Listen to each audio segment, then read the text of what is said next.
Hi, I'm Sandy Skal-Gerlock, David's sister. Thank you very much for honoring David. I'm very sorry that I wasn't able to get there in person. I know that David would be thrilled at this recognition. Thank you. From what I hear, you folks are already extremely familiar with his work, so instead I thought I would talk about his early life and growing up with him.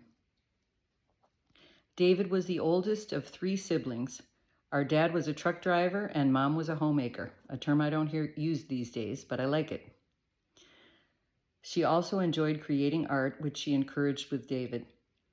It's interesting to note our father had previously been a photo reconnaissance analyst in the Air Force during World War II and later became a sports journalist for a short time. He was an excellent writer, but shared that he disliked the isolation of writing. He was very social and ultimately preferred the freedom of the road. Our mom had been told that she would not be able to have children, so David's arrival on the scene was a blessing. He was cherished and received lots and lots of love and attention from our parents and extended family. I was born 2.5 years later, and our younger brother Jim came 2.5 years after that. We grew up in a working class neighborhood in a little blue house on a cul-de-sac in Garfield Heights, Ohio, a suburb of Cleveland, with pine trees in the front yard and a cherry tree in the back. In addition, my parents planted an amazing vegetable garden every single year, and we'd gather whatever mom requested when it was time to prepare dinner. There were only 10 small houses on our street, all on the same side of the street, facing the hospital in which we were born. With very little traffic, since the entrance to the hospital was on another street, we played outside, in the street, on front lawns, all day, every day, with relative safety. Biking, skating, go-karts, kickball, and more. And on summer nights, flashlight tag, catching fireflies, and camping in the backyard. Our grandparents, aunts and uncles, cousins, and many family friends lived within a few miles of us, and gatherings were common, from birthdays and holidays to weddings and first communions. David was precocious and, even from an early age, very independent and creative. At around age 7, he was invited to attend a new school program for gifted students. This was tremendous and an absolutely perfect fit. He made many friends and thrived and had wonderful opportunities he would not have had otherwise. He also became a Cub Scout around this time. Sadly, it was also around this time that our beloved grandfather Lewis, my mom's dad, died during a botched surgery at the age of 53. Lewis was a bit of a Renaissance man, was extremely fond of his daughter and us kids, but was especially close to David. This was a traumatic event for our family in some complicated ways. Suffice it to say, David lost his grandfather permanently and his mother for a long while, and it was extremely difficult. At about age 9, David started taking summer classes at the Cleveland Museum of Art. I don't recall the art, but vividly remember our mother schlepping 3 kids once a week on the bus downtown, which always felt for us like an adventure. She never learned to drive, but she made sure we had lots of excellent experiences. Among his notable youthful accomplishments was his converting our garage into a fun house. It was dark and scary and even included a surprise sliding board. A+ to my permissive parents. In an era of black and white TV and only 3 channels from which to choose, we managed to watch a plethora of movies growing up, often late at night. Some came from our favorite show, Shock Theater, hosted by a fictional character named Ghoulardi. Is anyone familiar? He was portrayed by voice announcer, actor, and disc jockey Ernie Anderson at WJW-TV, Channel 8. The show featured those grade B science fiction films and lots of horror films and aired late on Friday nights. It was a riot. Anderson's irreverent host character was a hipster wearing a long lab coat covered with slogan buttons, horn-rimmed sunglasses and a missing lens, a fake Van Dyke beard and mustache, and various messy, awkwardly perched wigs. He also made appearances within the films we were viewing, and it was really pretty hysterical. The show teamed up with Manners Restaurant, home of the Big Boy, and once offered a kids' coloring contest in which you decorated a likeness of the host.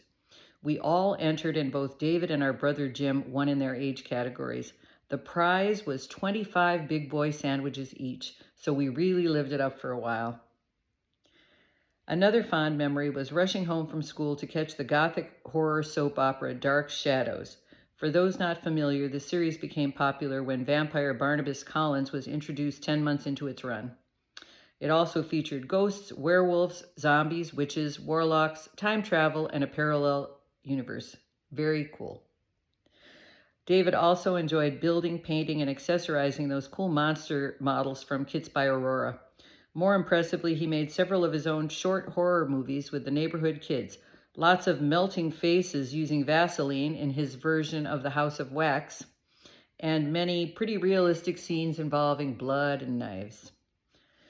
We were very different and hung in different circles, but loved each other very much. I vividly remember his teaching me how to play chess and his taking me to the movies with his friends. Another thing you probably didn't know was that he was an amazing singer. When he was at Ohio University, I saw him perform in the show The Fantastics, and he was quite impressive, and not just to 17-year-old me. I'd like to share that even though this loss is immeasurable, I have had the great honor of getting to know my brother better than ever by going through his things. My advice to everyone, please write things down, share your stories, write letters to people, journal, save correspondence. In fact, save everything. One of the most revealing parts of this process was finding many, many letters David had written to friends while he was in college. He wrote them on a typewriter, and he used carbon, so he kept a copy of the letters he wrote. He also had the responses he received. It seems he never threw away a letter. Truly a goldmine. I'd like to wrap this up by reading a letter I received from a childhood friend, Patty, with whom he had stayed in contact all these years. She wrote to me after he passed. Dear Sandy, it was such a shock to read the news of David's passing this morning on the New York Times website. We had been out of touch for a few years, but he crossed my mind when reading about his latest book, hearing his voice on a podcast, or seeing him on television. I met David when we were enrolled in Mrs. Lois Matthews' combined second, third grade class at Elmwood Elementary in 1959. I was a year older and a girl, but somehow we became best of friends. Even then, his intelligence and creativity were apparent, not to mention his early passion for monsters and robots and aliens. I still have our class picture plus a photo of our class dressed for Halloween. David was, of course, Dracula. I spent lots of time at your house, the only blue one on your street. Our families were intertwined too.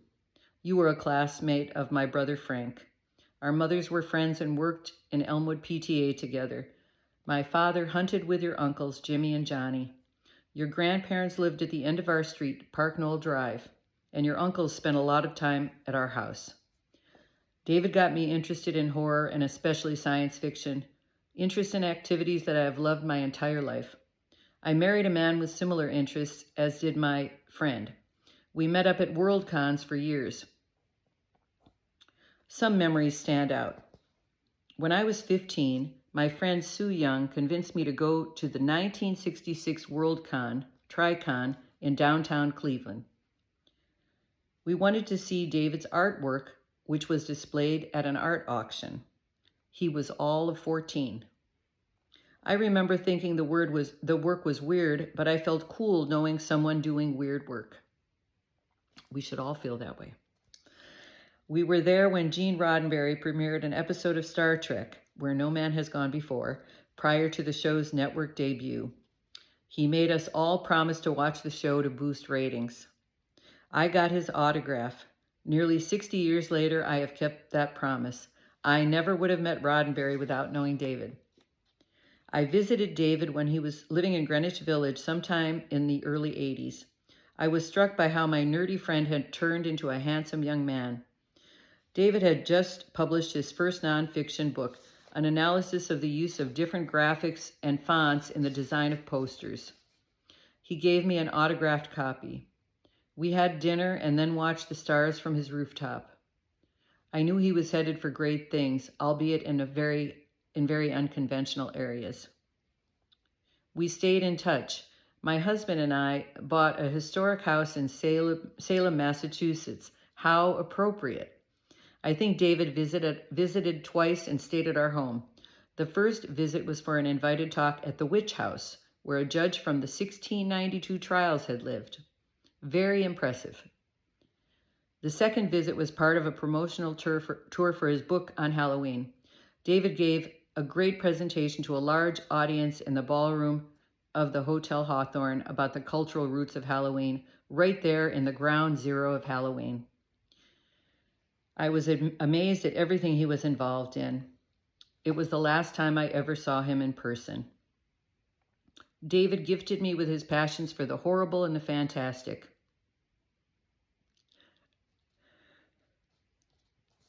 Sorry.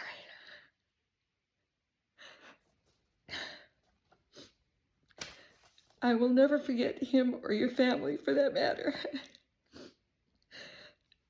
When I retired from Salem State University, I donated to the library. Every fiction and nonfiction book David had ever written. A much appreciated addition to their collection. There's just a few other things, but I think that is kind of a nice summary of my brother. Anyway, I've never done anything like this. I hope it works for y'all, and I just want to thank you so very much again. Take care.